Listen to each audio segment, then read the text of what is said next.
Hãy subscribe cho kênh Ghiền Mì Gõ để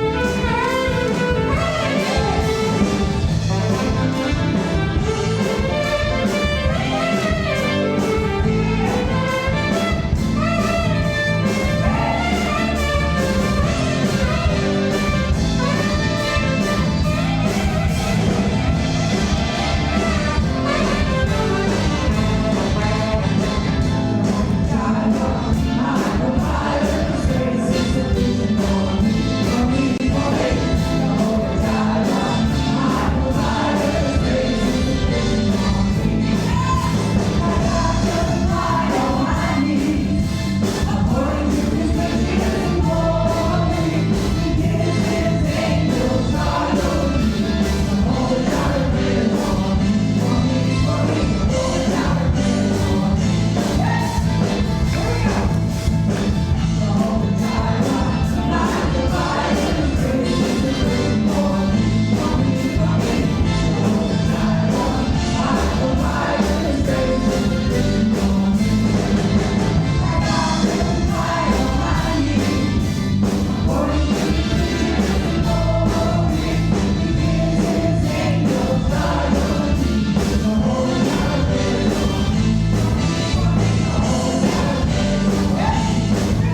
your song again.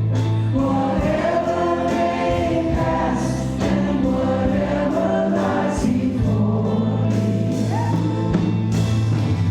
Let me be singing when the evening comes. Lord, bless the Lord, oh my soul. Oh, my soul,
I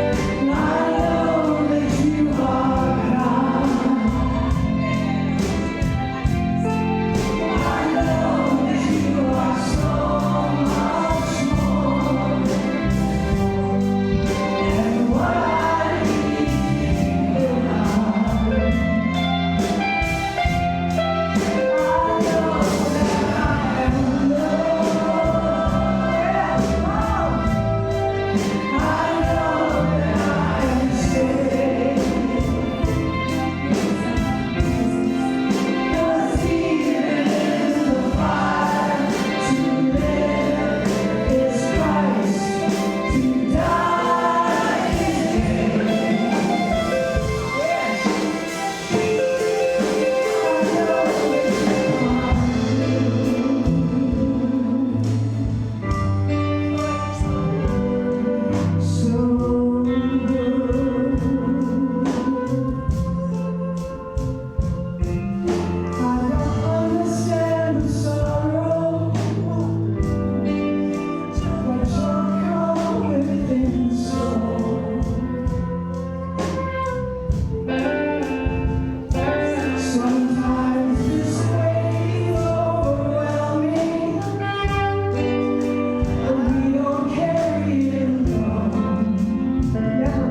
Welcome to Living Word. Welcome everyone on the internet who's viewing. God bless you. Thank you for being part of our family here. And let me just mention this. We don't mention it very often, but every service here is, of course, live on Facebook and Wednesday night. And, of course, once it is recorded, it's on my page, not the church page, on my page, just my name. And it has been for about 3 years, I think, or since almost 3 maybe. So every service is, once it's recorded, it's there. It never comes down. You can just scroll down and find the very first one if you could go that far. But then also after that, like after today's service, within a couple of days, and give us time to do this, we upload every service onto my YouTube page. So it's always there, and you don't need Facebook. That's because of, there are probably 2 or 3 people on the planet who don't have Facebook, and we want to try to cover them. So if you have the internet, all you need is the internet. You go to my name, YouTube, it's all there. Anytime, day or night. And I know you probably know that, but maybe some of you don't. So, and also I mentioned that the former web, we have a new website now that just went up. Jeremy's been working on that for the past few days. They give you like 2 days notice that this is going down, and you got 2 days to get everything off of there. There's 2,000 pictures almost, and they don't give you like a one and done click and you got it. So the reason I'm saying that is, for one thing, the new website looks great. I like it a lot better than the old one. Man, that is so nice. But so far, of course, we're not done. So far, a lot of the pictures are already there. Now, these are older pictures. This was kind of like when pictures went to the website instead of Facebook. So, that seemed like a million years ago now. But I got to tell you, just go to the church website, livingwordworshipcenter.com, and just click on galleries. And you'll see all the photographs. There's all kinds of Jam for the Lamb stuff, and there, believe me, that's why you take pictures. You forget all this stuff, but it's a lot. And if you want, you can upload pictures there or download. But take a look there, and Jeremy does such an excellent job. He works all the time on this stuff. And I also want to mention, you don't need to call me and tell me to put your name on the birthday list. There are forms in the back of the room back there that you fill it out and you give it to Ron there in the booth, and he'll see that it gets there, or anniversaries like that. And also on the prayer list, by now you can just go and put yourself on there, or whoever you like.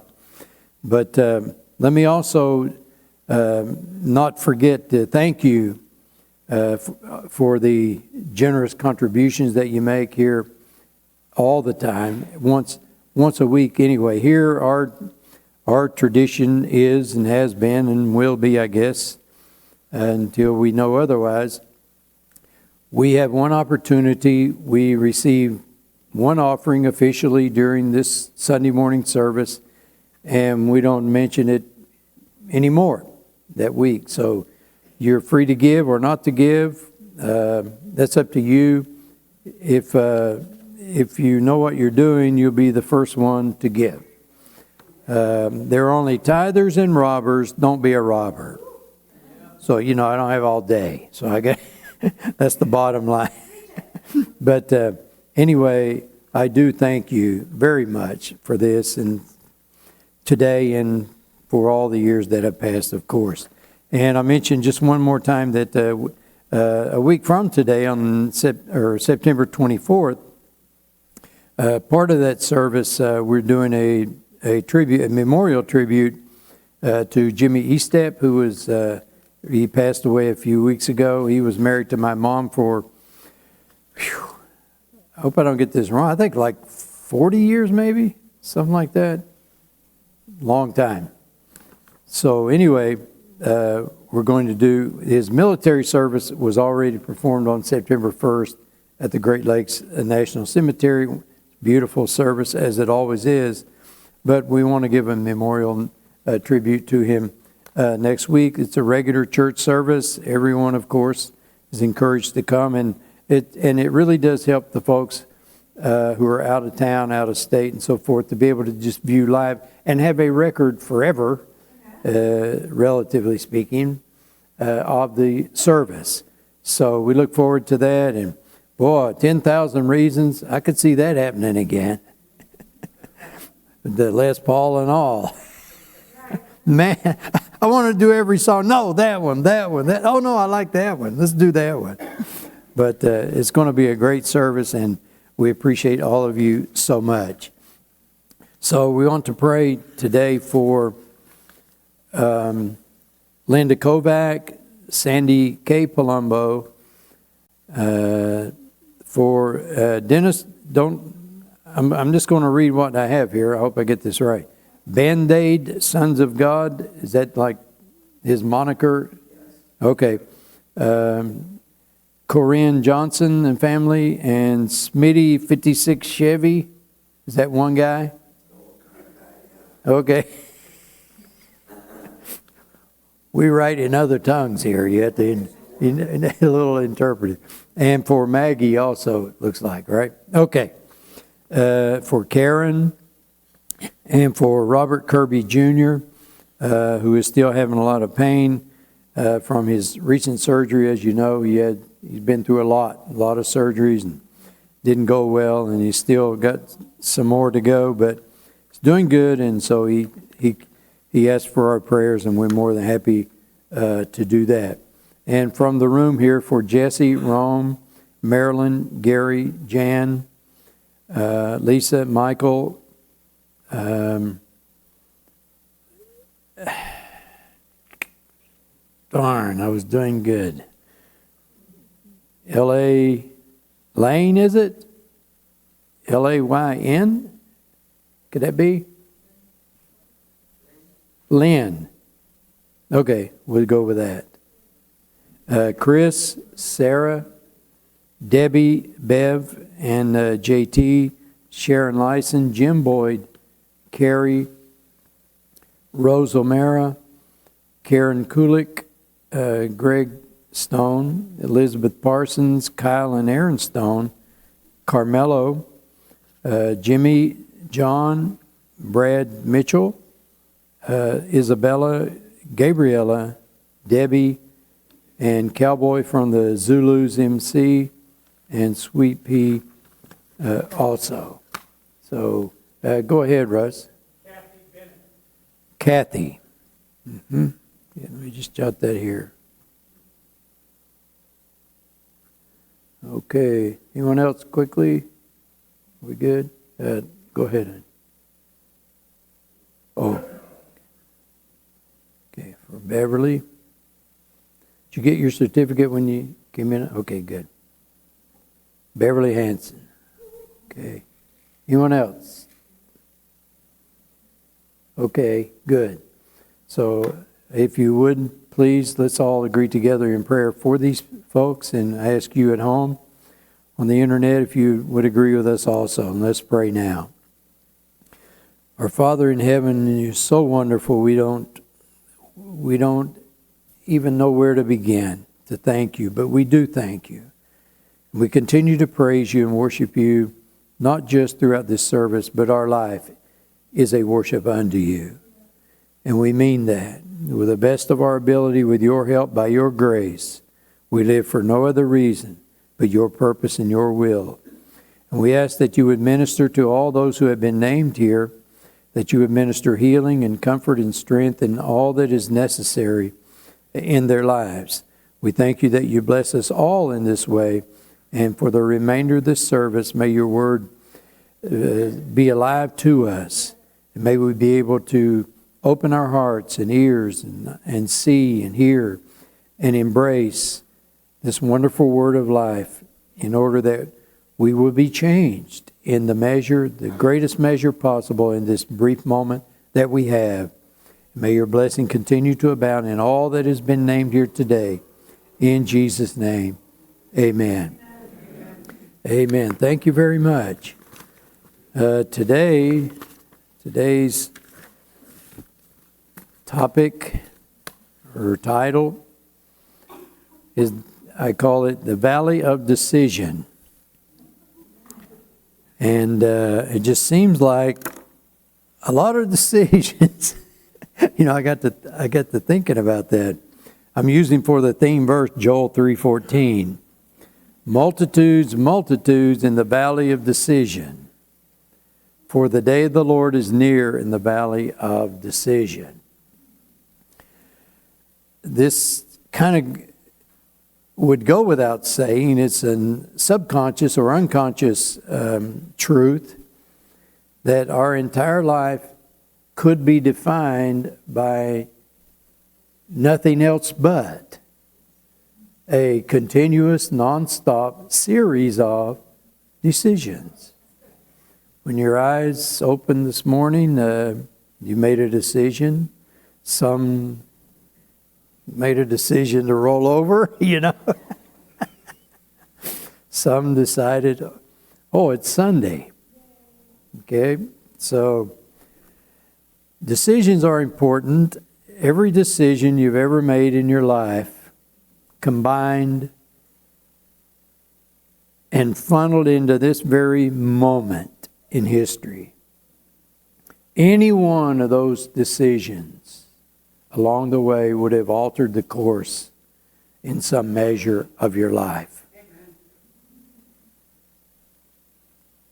Choices, I said before, are synonymous with, or they're actually the definition of freedom. When your choices are limited, your freedom is diminished. I like choices. I use this phrase a lot. I like to keep all my options open. I like to be free to choose. I realize there are consequences, pros and cons, but I want that freedom to choose. I don't want to be dictated to. I won't be. I won't be mandated to. You can take that somewhere else. I don't care who you are. I have my mandate. And it's for life. It's for eternity. You can't overrule it. I'm all in on the one I have. Choices. The valley of decision is where we live. There's no more difficult place to be in than in the valley of decision if it's a challenging decision. Man's ultimate decision is regarding Jesus Christ. I want to start with the bottom line first. It's like the NASCAR guys. We start with the Super Bowl, the first race. We're going to Daytona first, and everything after that, follows suit. There is no more important decision ever than that regarding Jesus Christ. It is a virtual certainty that every human being will face Jesus Christ one day, one way. So if it is a certainty, certainly nothing could be more important or urgent than this decision, this person, to consider him. Luke 11:23, Jesus said, "He who is not with me is against me." You don't have to choose to be. That's the default position. If you're not with him, then you are against him. And he who does not gather with me scatters. So there's no one in, if I could use this false word, limbo. There's no one in the gray area. There's no one yet undecided on Christ. There's no one agnostic. This is a fallacy. The same as no one is truly an atheist. This is impossible. The fact that you are alive means the spirit is still in your body. That's the definition of life. The body without the spirit is dead. If the spirit is there, you're alive. If the spirit is there, the spirit knows the reality of God. You are a liar if you say God is not real and you believe that. You are lying to yourself. It is impossible not to know that there is more than meets the eye. It is impossible not to know that you are not alone even when you're by yourself. It is impossible for you not to be conscious, meaning with knowledge of something greater, something beyond. You may not know much about Him. You may have weird and false definitions, but you know eternity is real. Ecclesiastes says, God has placed eternity in the heart of every man. Every man knows in his heart, even though he pretends to be something else publicly and around other people. But when he's alone, all by himself, and is nothing but his thoughts and his ponderings, he knows he's in trouble. He knows he doesn't have the answer. He knows he hasn't resolved things yet. He knows he's yet undone, and he doesn't know how long he has to fix it. He knows eternity is real. It's in his heart, not his head. It's in his heart. Matthew 16, verse 13. When Jesus came to the region of Caesarea Philippi, He asked His disciples, "Who do people say the Son of Man is?" They replied, "Some say John the Baptist. Others say Elijah. Still others, Jeremiah or one of the prophets." In other words, they don't really know who you are. They just know there's something extraordinary and different about you. "But what about you?" He asked. "Who do you say I am?" Not who do they say, who do you say? Not who does the priest say, or the pastor, or the pope, but who do you say that Christ is? Simon Peter answered, of course he would. "You are the Christ, the Messiah, the Anointed One, sent from God, the Savior. You are the Christ, the Son of the living God." Jesus replied, "Blessed are you, Simon, son of Jonah," or Bar-Jonah, "for this was not revealed to you by man, but by my Father in heaven." Let me give you some helpful advice, perhaps. Don't waste your time trying to talk people into believing that Christ is who He is. Nobody can do it. Unless the Father reveals it to you, you have no way to know. No professor, no philosopher, no teacher, no theologian. No one can convince you of the reality of God except God Himself. It is an incredibly comforting thought to know that God Himself reveals Himself to man. And no one can prevent it from happening. No one can do it in His place. No one else is necessary. It's not possible with anyone else. All your debates are just folly. All your arguments, all your rants on Facebook, "Oh yeah, God is real, look at the stars, look at the sky."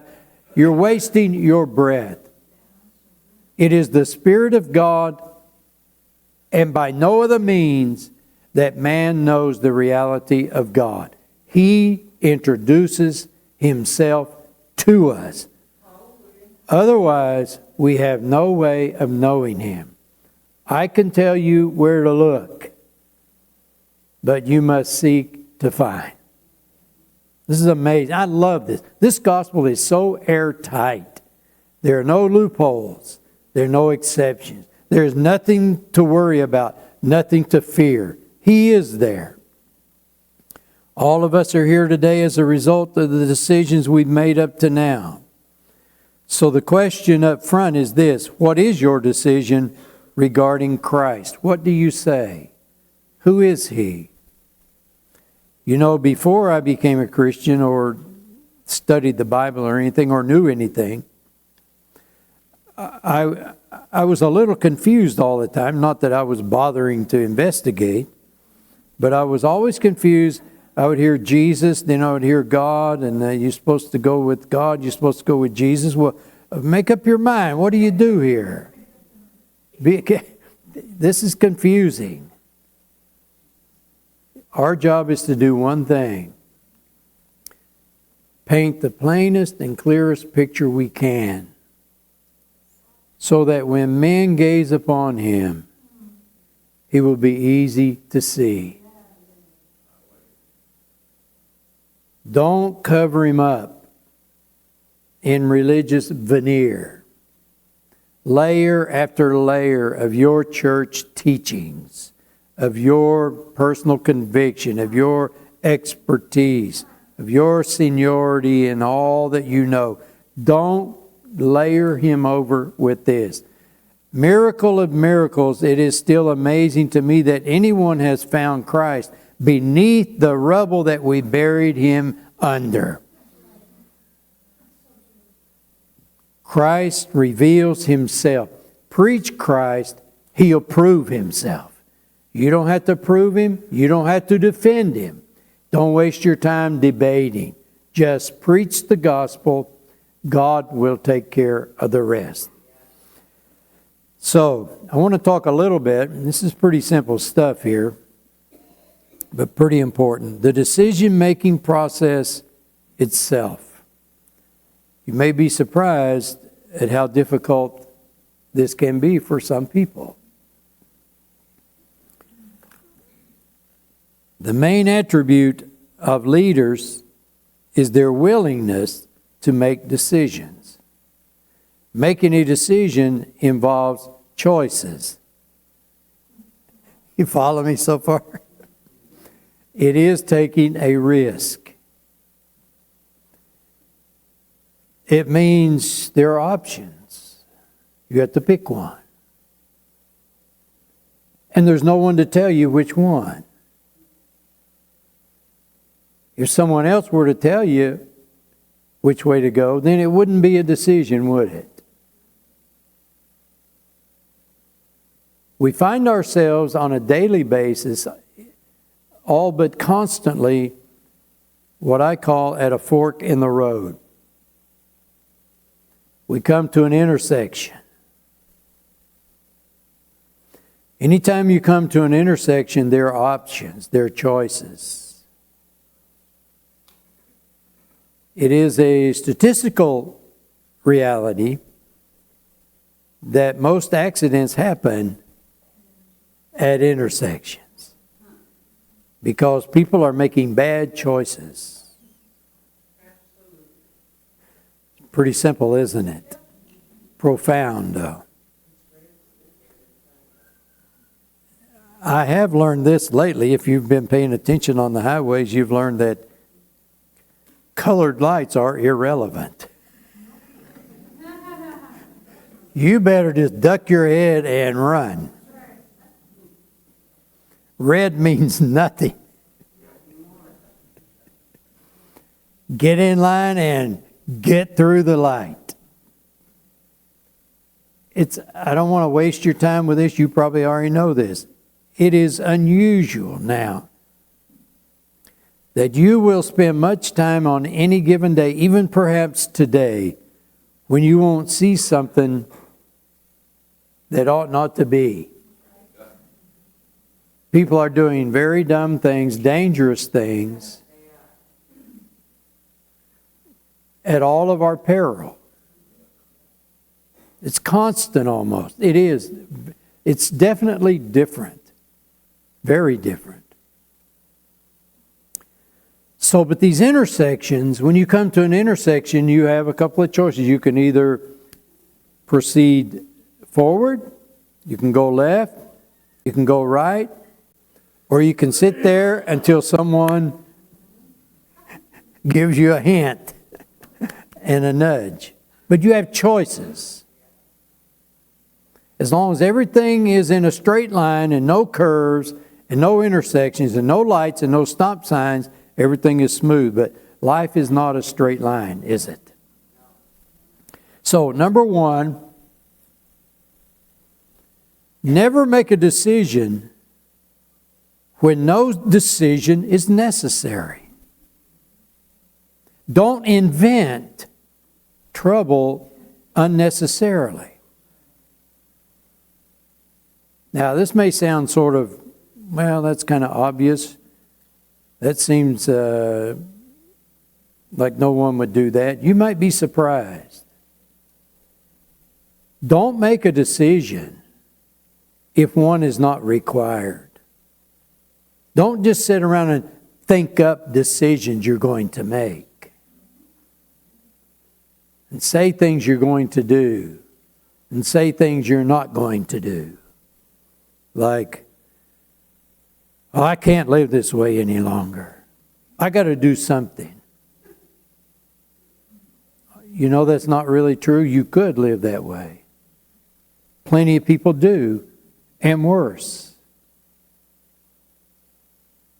Maybe you just don't want to and you'd like to have things different, but so you're going to make a decision when no decision is imposed upon you. You need help right here. Your thinking is off. So number two, which is not that far removed from number one, but very important, never make a decision before it's time. Don't get ahead of yourself. Things can look very different tomorrow. You think, oh, I got it. Oh, look at it tomorrow. It may look very different. Circumstances can change quickly. More information could easily come in. I don't know about you, but I am so glad that I don't know today everything I'll ever know. I'm hoping by this time next week I'll know a little more. I plan on learning some things this week. Do you? Do you have a plan to learn? Or are you just drifting? You know the saying, it sounds corny, but it's true. If you fail to plan, you are planning to fail. So do you specifically plan to learn something this week coming? Are you going to be studying this week? Is that part of your plan for the week? Is that your weekly plan? Are you going to be rehearsing this week? Are you going to be doing things perhaps you haven't done before? Are you going to be learning something new? Do you have a plan?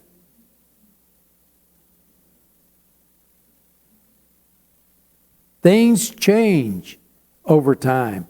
The definition of circumstances is continuous change. Circumstances are never the same, ever. You could try to reproduce this program if you want. You could try to preach this same sermon if you want. You can't do it. You cannot do it. You walk into the room, the dynamic in the room is different. The humidity is different. Everything is different. You can never duplicate anything. Life is live, and it's on the go, and it's in a forward motion only. Never make a decision before it's time. If you have time left before that decision is due, use that time. Use that time. Don't make a decision now if it's not required until next week. That's a very bad habit. James 4:13.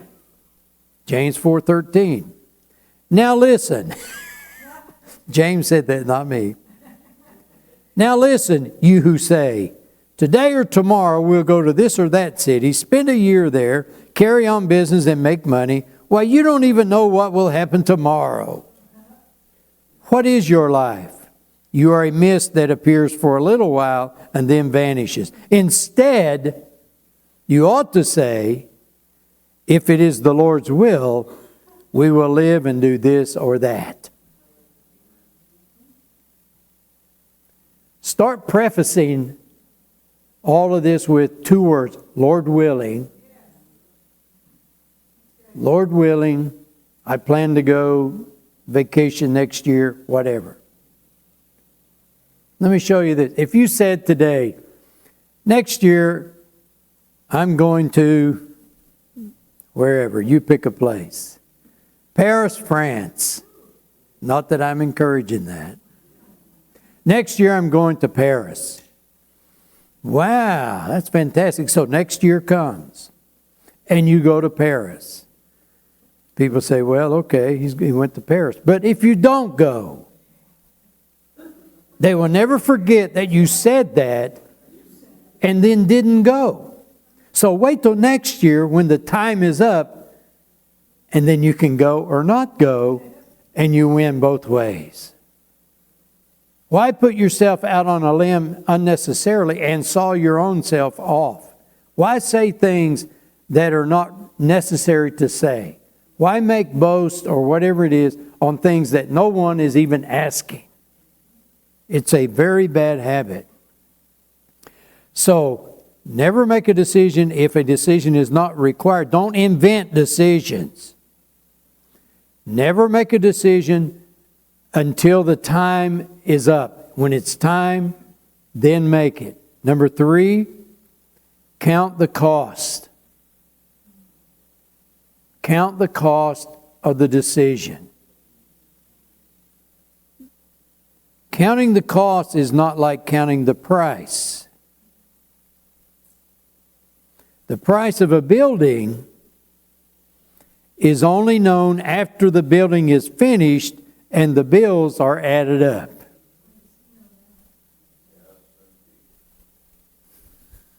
God, I haven't built too many things, but I built a house and was involved in another one and involved in this one. So I've learned 10,000 wrong ways of doing everything you can do. I'm not kidding much. But count the cost. So I'll tell you this, I'm sure the statute of limitations is out on this by now, but years ago, 20-some years ago, we borrowed money to build this building. We had the property, we bought the property, and we wanted to build a church, so we borrowed money from National Bank of Detroit. You guys remember National Bank, NBD? Okay. Who said that? You did, Jerry? Okay, they've had about 10 different titles after that. They'll probably have another one before the day's up. But anyway, I'll never forget this. I learned so much. And this the lady who was handling this commercial loan, I don't remember her. I remember her first name was Donna, but I don't remember her whole name. And it was like her first commercial loan. And she was the most like nervous person. I hope somehow she hears this someday. But she was just just really a sweet person. But just very scared. You can imagine you can lose your job here very easily. It's your first job out. You could be fired day one almost if you blow this. And there's all kinds of things that she was nervous about. She said, they would grill her on saying, look, you got to be sure on this church thing. Because if it goes bad and we repossess a church, this is bad public relations for the bank. We don't want to do that.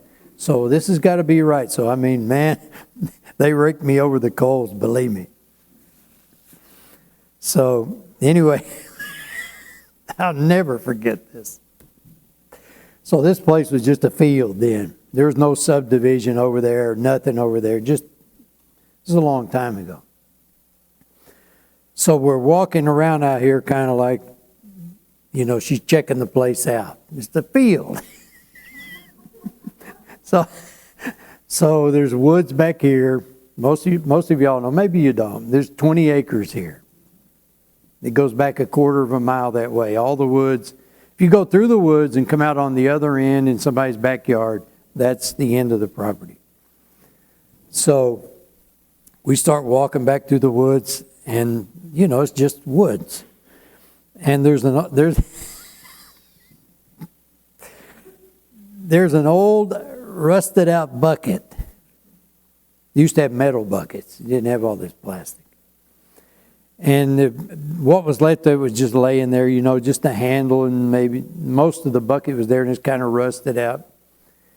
And she looked at me, she said, do you have any idea what this bucket is about? Could there be anything toxic in this bucket, do you think? Any kind of hazardous material or anything in this bucket? And I thought, she's the greatest comedian ever. I just cracked up, you know. Oh, no, she was stone cold serious. You can't have a bucket of hazardous waste here. I mean, that's how nervous she was. I wasn't worried about any of that.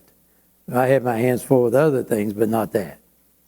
So anyway, we borrowed $280,000 to build a building. You can buy, if you're careful, 2 Corvettes now for that. If you're careful. So 280, and that's what we borrowed. So with the builders, with the engineers, with the architects, and with all the bureaucracy, et cetera, conventional wisdom was when you're counting the costs, what they call counting the cost, trying to project the cost. You add up all this stuff the best you can, and then you tack on, depending on who you ask, 10% for overruns, 15% for overruns, and some even 20% for overruns. So that was 280. So I'm watching this. When it hit 560 at 100% overrun, I quit counting. What's the point in counting?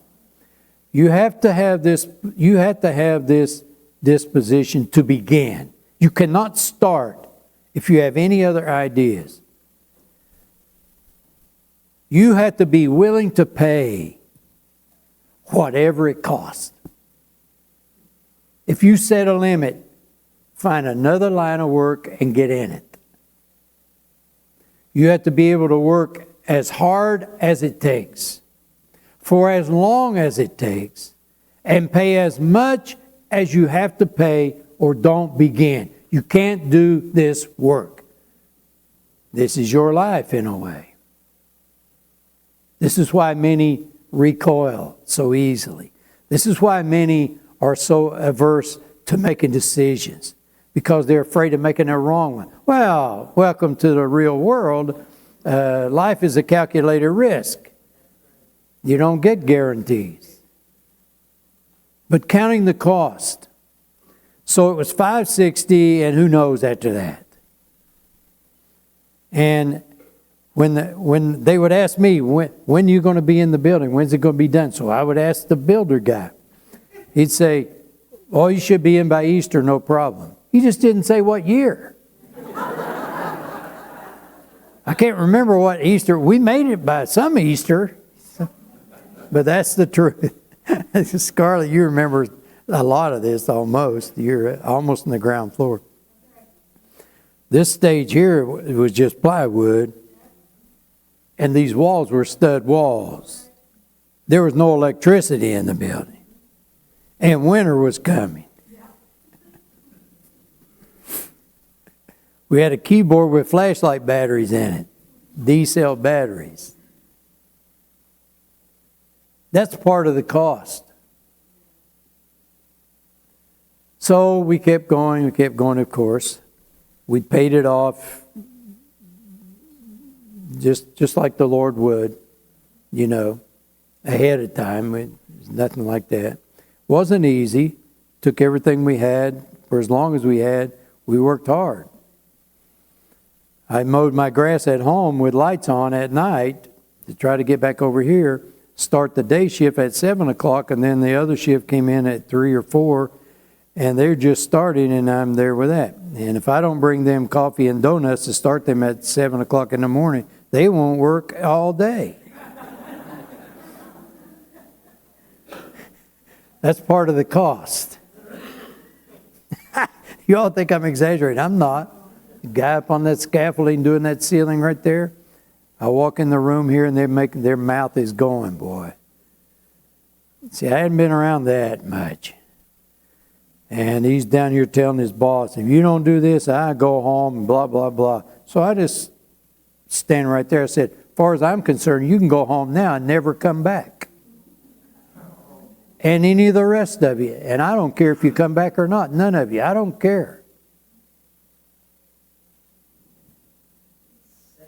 It was a tomb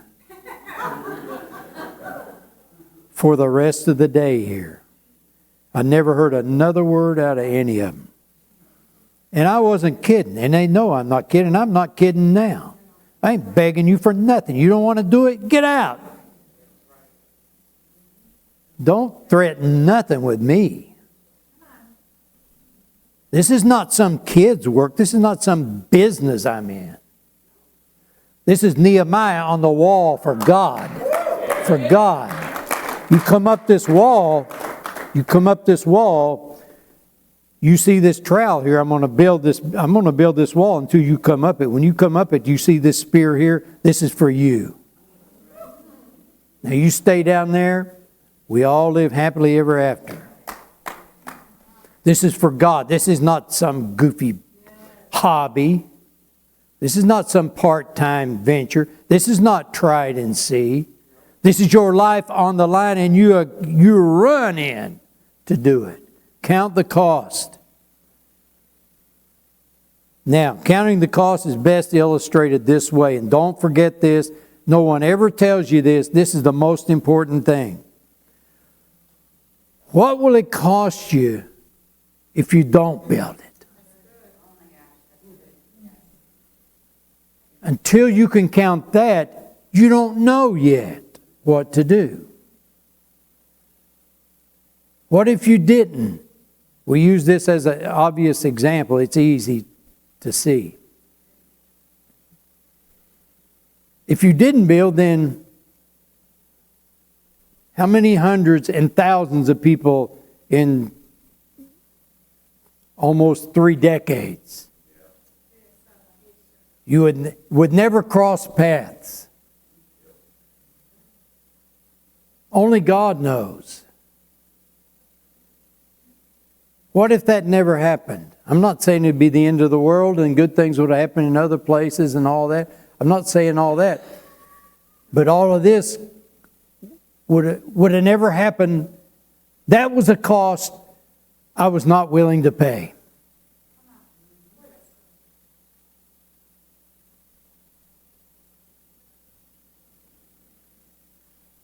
When I went to the Sanhedrin, the town council there, to apply. Oh. They looked down at me over their desk there.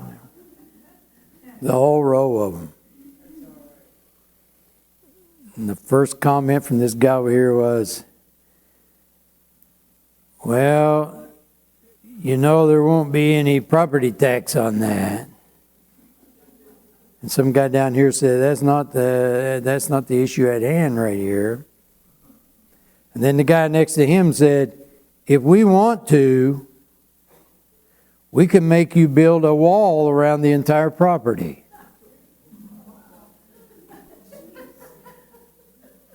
In other words, if you don't kiss our ring, you get nothing.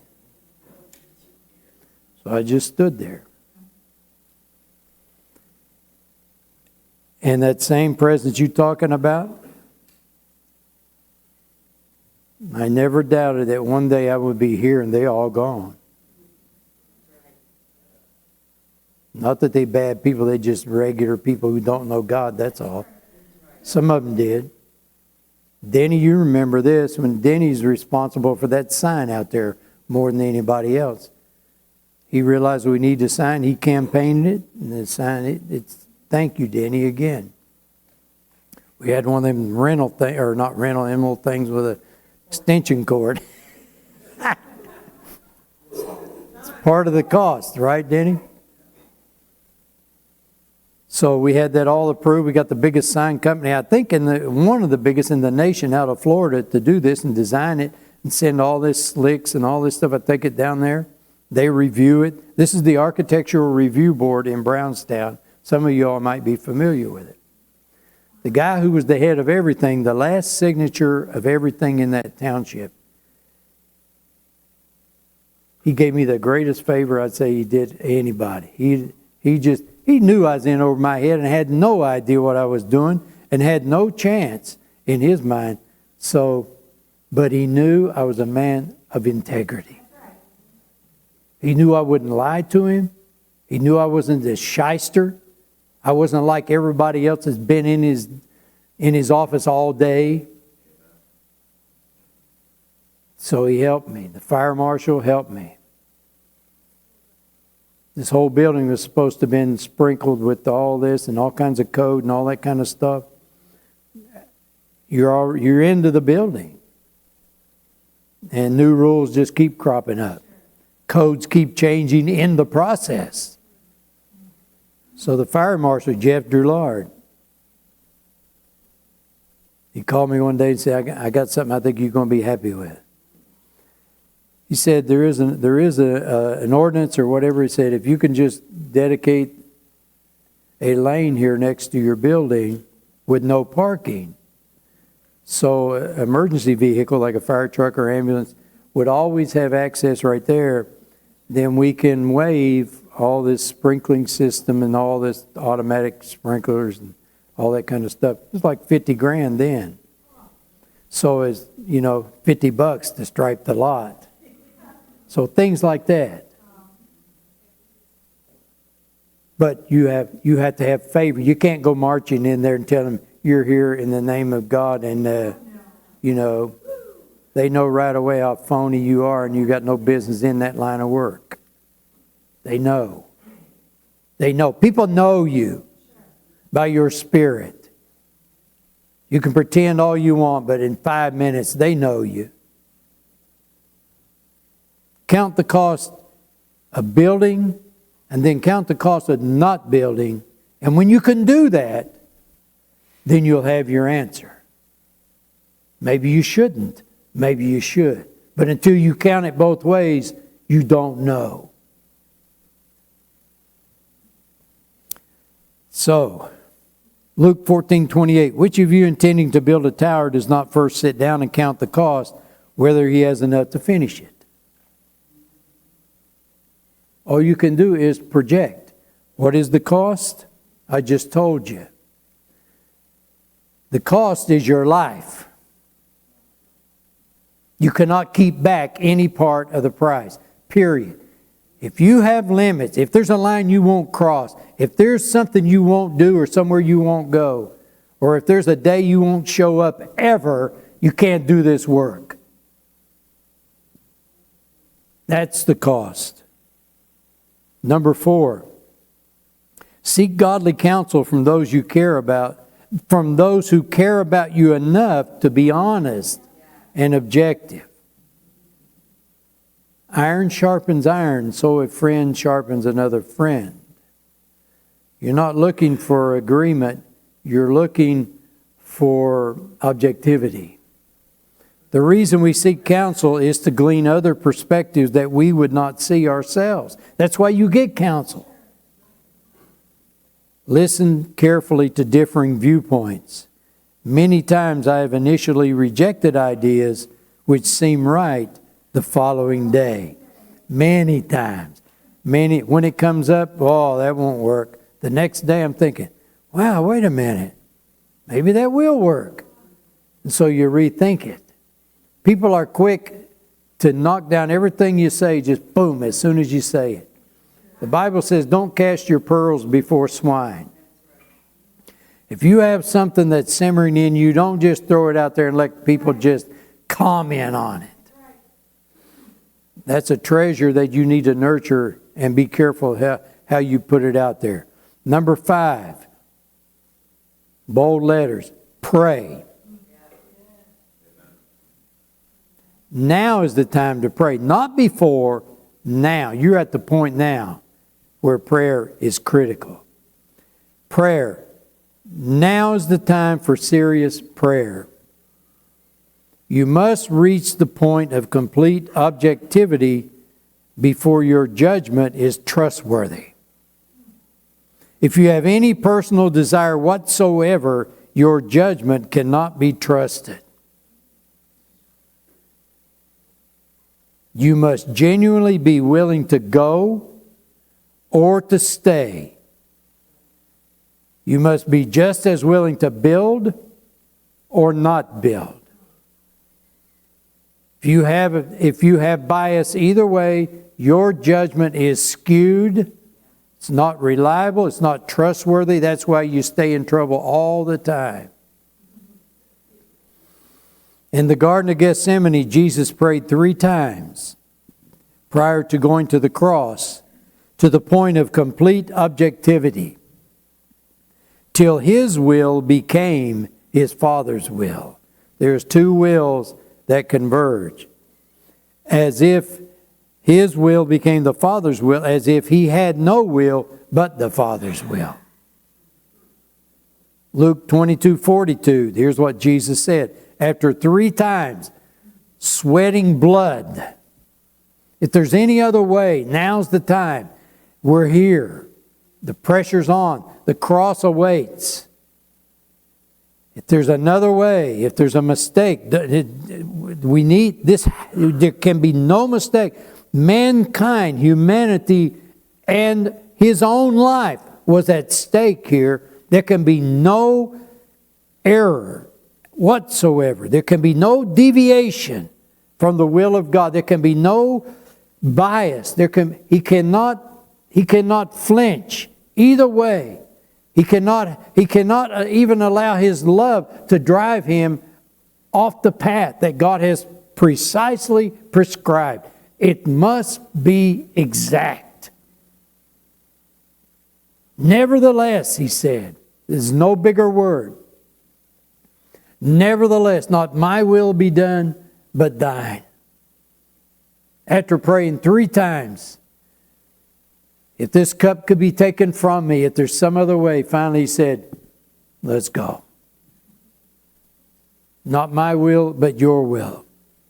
It's pointless to ask God if it's His will to buy a new Corvette that you can't get off your mind. I see people do this all the time.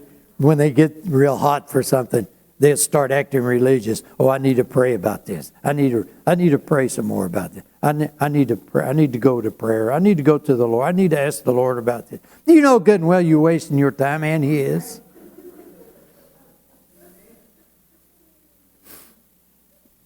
I can tell you what to do right now. Go back to point 1 and start working your way through again. But when Jesus got up, this is my phrase here. That's what I use all the time. Jesus got the green light in His spirit. The green light doesn't tell you to go. It tells you if it's wrong not to go. Then you know to go.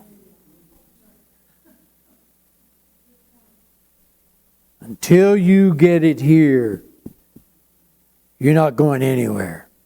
I don't care if 10 people in a row give you prophecies and lay hands on you and all this stuff and promise you this. That's wonderful. Until that green light comes on, don't move. Don't do it. I'm telling you, don't do it. That's in your gut.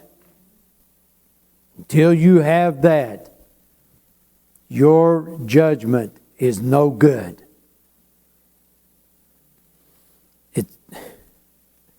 when you're just as willing to walk away as you are to make the purchase, then you'll hear the voice of God, and not until. You won't have any regrets waiting on God. He'll never steer you wrong. When you get all hot for something, you can't live without it. Go back to point one. Who says there's a decision you have to make? And if there is, why now? And have you sought counsel? Father knows best. The question is, do we trust Him? If we're willing to go anywhere, we won't ask how far. If we're willing to give any amount, we won't ask how much. We sing, I surrender all, but not right now.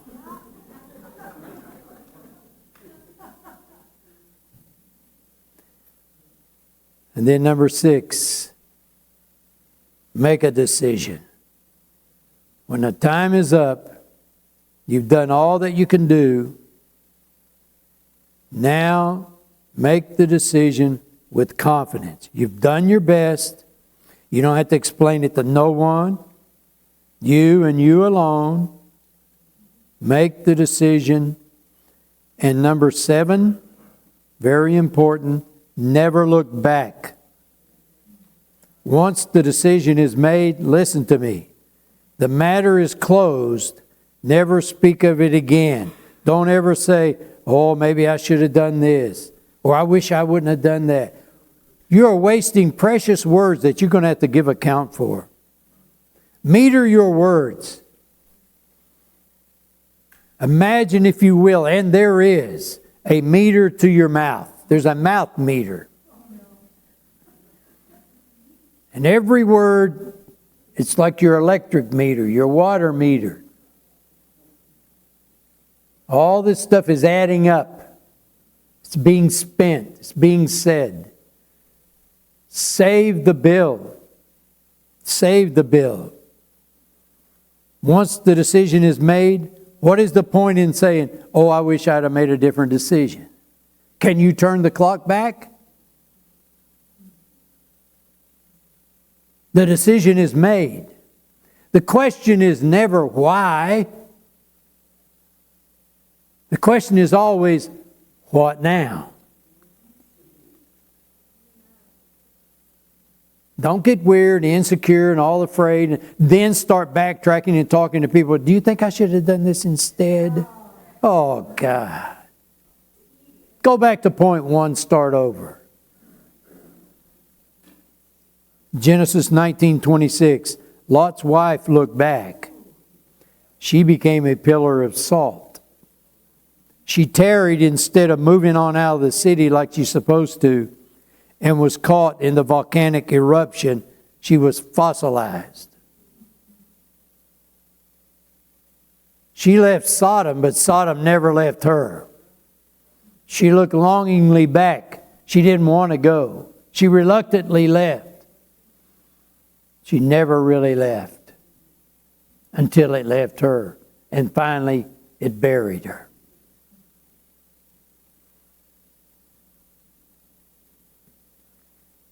Beware of spiritual restlessness. What is that thing that rises up in people every time they're doing good? Then off they go again on another spiritual tangent. Just when the Lord is really doing good things for you, you get this thing that pops in your head and away you go again. Another trip around the wilderness. 40 years in circles. Beware of analysis paralysis. That is a clinical term, by the way. I made it up. Stop tormenting yourself. 1 Timothy 6:6, godliness with contentment is great gain. Learn to be content. Why are you so restless all the time? Why are you psychoanalyzing every single thing there is, every minute of the day, and splitting hairs and just tormenting yourself? Philippians 4:11. For I have learned, in whatever state I am in, therewith to be content. Jesus said, you strain out a gnat and swallow a camel. You stumble over some little thing and then walk smack into a brick wall. You know what he's saying? They're talking about camel's milk, and they have this, what do you call that? What do you call that cloth? Cheesecloth, yeah. And they strain out the insects, and then you drink the milk. Well, you swallow the whole camel. You get all bent over nothing. You get all these little weird, special revelations that only you get, and then, man, you know, and it's just from God, and away you go. Finally, judge yourself. 1 Corinthians 11:3. If we judged ourselves, we would not come under judgment. You know, if people judged themselves, they wouldn't end up downtown in front of that judge. If you don't judge yourself, you're going to be judged by people who do not love you. Trust me. Be honest. Are you led by Scripture or strong desire? Our birthright as children of God is the leading of the Holy Spirit. Do not ignore clear basics to follow private interpretations. If it's God, it'll keep. Are we reluctant to seek counsel from those who might not agree with us? We only go to those we think will agree. It's not counsel, it's folly. Proverbs 21:2. Every way of a man is right in his own eyes, but the Lord ponders the hearts. And this, no extra charge. We are Protestants. No sacrifice but Calvary. No priest but Christ. No confessional but the throne of God. Come alone to Jesus alone, and you'll never be alone again. See you Wednesday night, 7 o'clock. God bless you and thank you.